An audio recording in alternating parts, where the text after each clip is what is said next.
Assalamualaikum warahmatullahi wabarakatuh. Perkenalkan, nama saya Febrina Fauzia dari kelas 1A program studi D3 Kebidanan.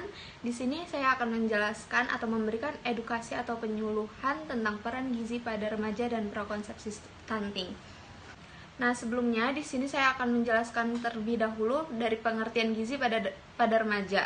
Istilah gizi dan ilmu gizi di Indonesia dikenal sekitar tahun 1952 sampai 1955 sebagai terjemahan kata dari bahasa Inggris yaitu nutrion. Gizi adalah suatu proses di mana semua makhluk hidup memanfaatkan makanan untuk keperluan pemeliharaan fungsi organ tubuh, pertumbuhan reproduksi, dan sebagai penghasil energi. Masa remaja ini merupakan masa yang sangat amat penting diperhatikan karena masa remaja ini merupakan masa transisi dari anak-anak menuju dewasa. Gizi seimbang pada masa ini akan sangat menentukan kematangan pada mereka di masa yang akan datang. Perhatian khusus perlu diberikan kepada remaja perempuan agar status gizi dan kesehatan yang optimal dan lebih baik lagi. Alasannya karena remaja perempuan itu yang akan melahirkan generasi penerus-penerus bangsa ini. Nah, selanjutnya di sini saya akan menjelaskan apa sih pengertian dari gizi pada prakonsepsi stunting. Nah, masa prakonsepsi ini merupakan tahap penting untuk menentukan kehamilan yang sukses. Periode kritis untuk menentukan kehamilan sehat serta kualitas bayi yang baik adalah periode di seputar momen konsepsi atau disebut juga prekonsepsi. Nah, stunting atau pendek merupakan salah satu bentuk gizi kurang yang ditandai dengan Z-score tinggi badan menurut TBU kurang dari 2 standar defisiensi atau SD berdasarkan WHO. Nah, selanjutnya saya akan menunjukkan leaflet yang saya buat. Di sini ada leaflet gizi pada remaja dan prakonsepsi stunting.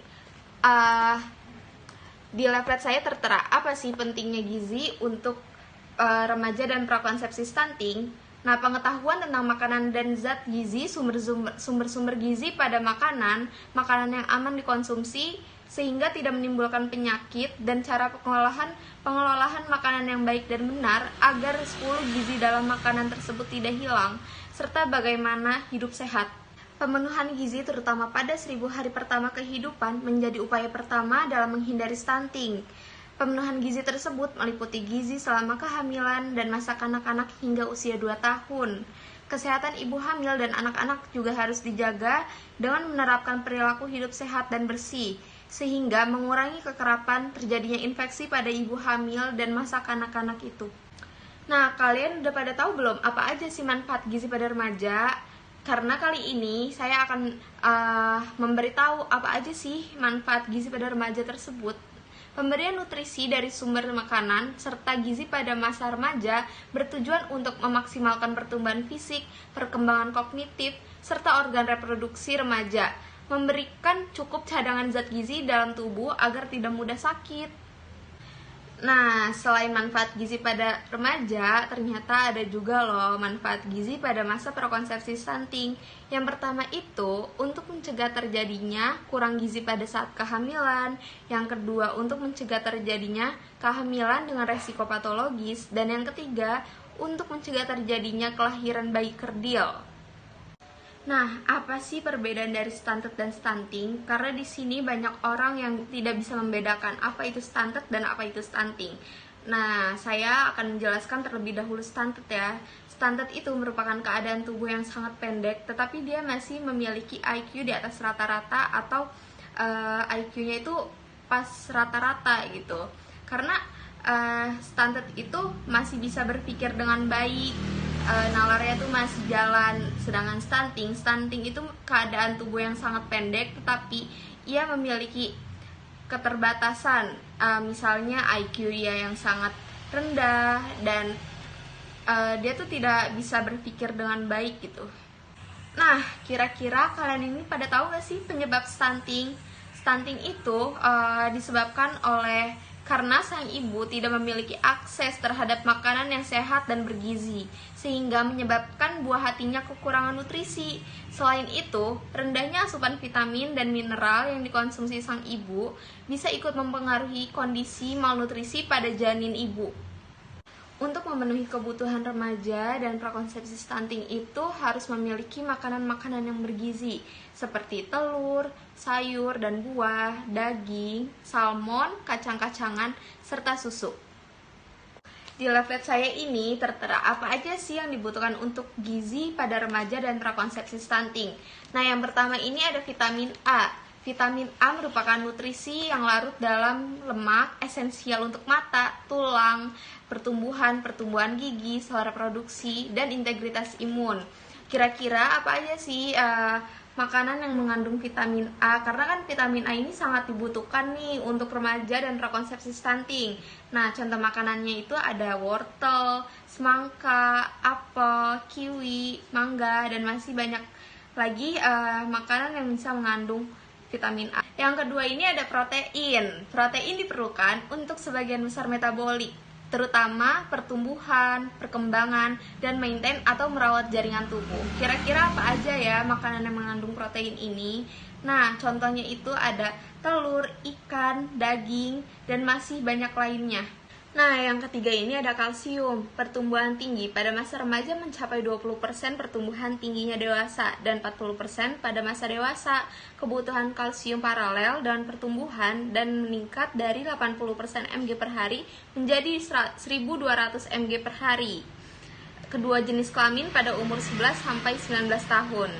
Retensi kalsium pada remaja mencapai 200 mg per hari dan pada laki-laki antara 300 sampai 400 mg per hari. Kebutuhan kalsium sangat tergantung pada jenis kelamin, umur fisiologis, dan ukuran tubuh. Contoh makanan yang mengandung kalsium itu ada susu, kacang-kacangan, makanan laut. Yang keempat ini ada vitamin C. Fungsi vitamin C dalam pembentukan kolagen, tulang, dan gigi, promasi absorpsi zat besi, melindungi vitamin lain dan mineral dari oksidasi. Rata-rata asupan vitamin C pada remaja itu sekitar 121 mg per hari, pada gadis 80 mg per hari.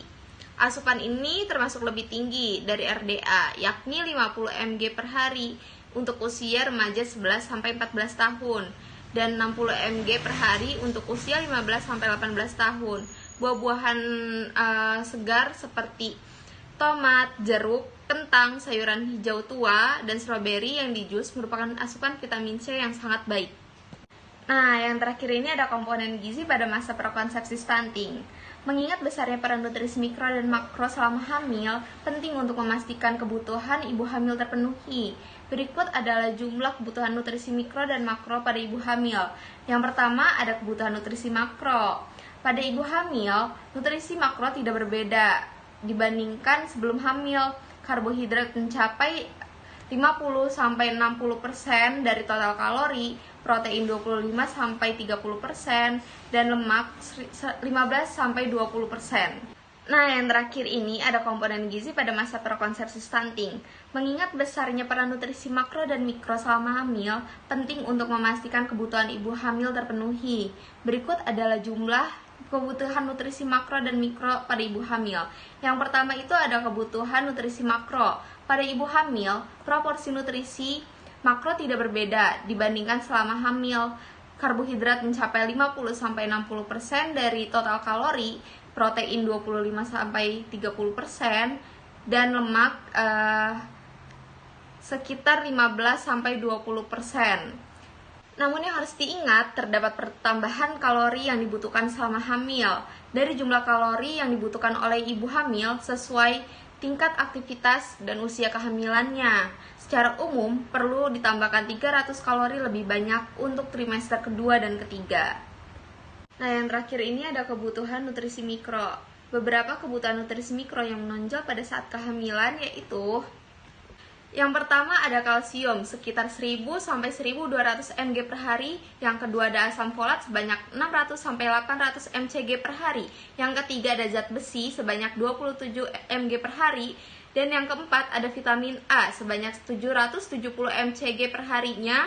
Dan yang terakhir itu ada vitamin C sebanyak 85 mg per hari. Baik, tadi merupakan beberapa penjelasan dari saya tentang peran gizi pada remaja dan prakonsepsi stunting. Kurang lebihnya mohon maaf, saya pamit undur diri. Terima kasih. Wassalamualaikum warahmatullahi wabarakatuh.